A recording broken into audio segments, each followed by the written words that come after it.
इस वक्त जिस मकसद से हम यहाँ जमा हुए हैं वो मकसद बहुत अजीम है और इंशाअल्लाह आज की ये मजलिस न सिर्फ यूपी के लिए बल्कि पूरे मुल्क के लिए एक तारीख साज मजलिस साबित होगी इंशाअल्लाह।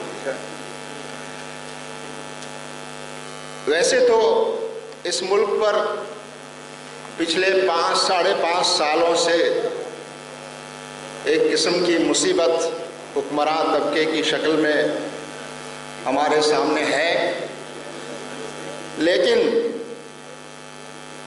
पिछले कुछ वक्त से जिस तरह के इक़दामात हमारी इस मरकज़ी हुकूमत ने किए हैं और अब जिस मरहले में इस मुल्क को लाकर खड़ा कर दिया है वो एक लिहाज से जैसा कहा गया कि अब बात हद से आगे बढ़ गई, पानी सर से ऊपर आ गया है। और ये जो पूरी तहरीक आप हम देख रहे हैं इस मुल्क में, इसने एक मैसेज ये दिया है जिसको पढ़ने की ज़रूरत है। वो मैसेज ये दिया है कि अब इस मुल्क की आवाम न हुकूमत पर भरोसा करती है, न हुकूमत में बैठे हुए हुक्मरान पर भरोसा करती है, बल्कि अब यहाँ की आवाम इस मुल्क की सियासी पार्टियों से भी मायूस हो चली है और अब उसने तय कर लिया है कि वो खुद उठेंगे, वो किसी के उठने का इंतज़ार नहीं करेंगे। और हमारी माँ, बहनों, बेटियों, यहाँ तक कि दादियों ने ये साबित कर दिया है कि इस मुल्क को जो ख़तरा है उस ख़तरे को हम बचाने में अपनी पूरी जिम्मेदारी को निभाएंगे। एक तब्दीली आप देख रहे होंगे, पहले जब कोई मजलिस या सभा बुलाई जाती थी तो मुकर्रिर के नाम पर, लीडर के नाम पर, बड़े बड़े नामों पर लोग जमा होते थे,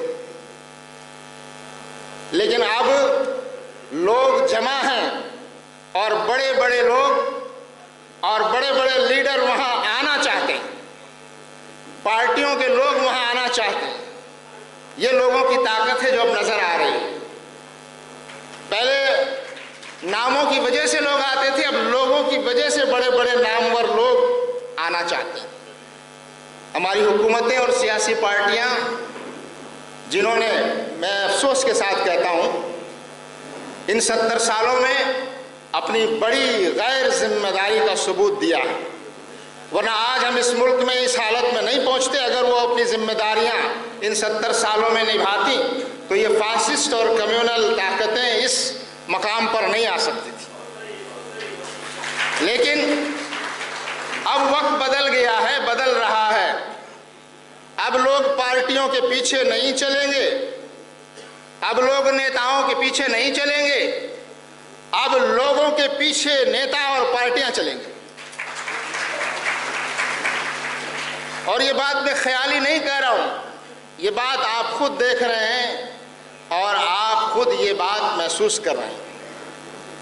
11 दिसंबर को एक कानून लाया गया, कानून बन गया वो, और उसके बाद से इस मुल्क में एक किस्म का आंदोलन और तहरीक पैदा हुई। मैं 14 दिसंबर को भी यहाँ लखनऊ में आया था और तकरीबन 100 हमारे साथियों के साथ, एक्टिविस्ट और सोशल वर्कर्स के साथ मुलाकात हुई थी और हालात पर गौर व फिक्र हुआ था। उस वक्त भी मैं मायूस नहीं था, पुरुम्मीद था। उसके बाद 20 दिसंबर को जो हुआ और यूपी में जो कुछ हुआ उसने सारी हदें पार कर दी। मैं आपको मुबारकबाद देता हूं, यूपी की आवाम को, कि इस पूरी तहरीक और आंदोलन में सबसे ज्यादा जानों की कुर्बानियां भी आपने दी हैं, सबसे ज्यादा खून भी आपका बहा है इस तहरीक में अब तक, और सबसे ज्यादा जेलों की सलाखों के पीछे भी आप लोग गए हैं। हुकूमत समझ रही थी, लोग डर गए हैं, इसलिए खामोश हैं। बात यह नहीं है अब हुकूमत डर गई है, वो कहते हैं हम पीछे नहीं हटेंगे। हाँ, आप अड़े रहिए अपनी बात पर। आप अगर पीछे नहीं हटेंगे तो याद रखिए आप हटा दिए जाएंगे। आपको मालूम नहीं है कि आपको वहां किसने पहुंचाया है। इस मुल्क में जो दस्तूर है, जो बनाया गया है, जिसकी जो बुनियादें हैं, उन बुनियादों पर आप चोट करेंगे तो उनका हश्र वही होगा जो इससे पहले हुआ है। अभी 3 दिन पहले 30 जनवरी गुजरी है, महात्मा गांधी की हत्या, उनकी शहादत 1948, आज़ादी के 5 महीने, 5.5 महीने के बाद गांधी जी की हत्या क्या संदेश देती है। और आज भी हमने देखा 3-4 दिन पहले, कभी जामिया पर एक नौजवान पिस्तल लहरा रहा है, कभी शाहीन बाग पर आकर वो गोलियां चलाते हैं, उसी को दोहराने की कोशिश की जा रही है। वो समझ रहे हैं गांधी मर गए, वो समझ रहे हैं गांधी खामोश हो गए। नहीं, ये भारत की आत्मा है, ये भारत की बुनियाद है और ये हिंदुस्तान की आवाज है। इसको लाठियों गोलियों से खामोश नहीं किया जा सकता, लाठियों और गोलियों से खामोश नहीं किया जा सकता। आज इस मुल्क के सामने ये साबित होता जा रहा है कि इस मुल्क को तकसीम करने की चाल और ख्वाहिश और तमन्ना किसकी थी, इल्जाम किस पर लगाया जाता रहा।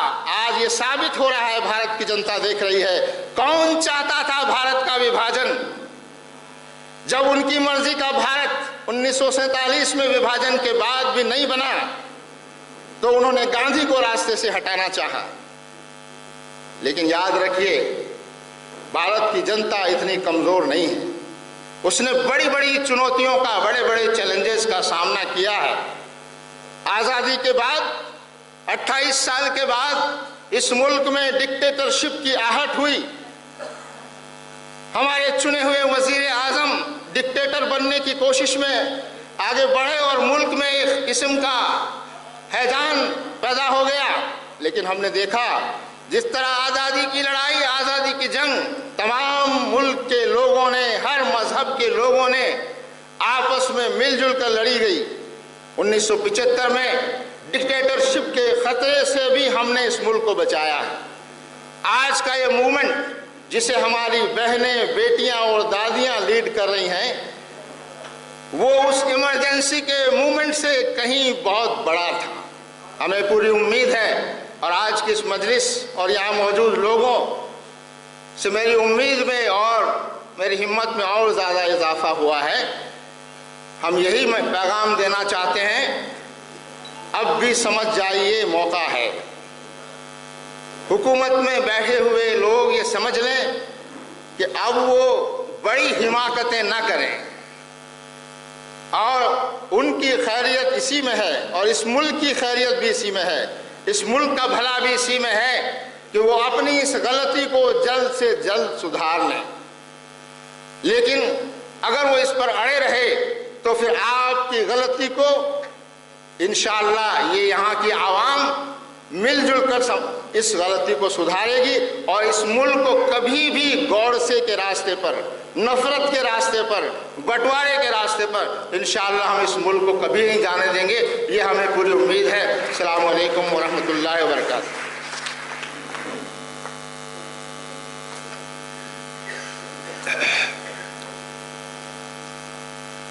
अब मैं जनाब अजीत यादव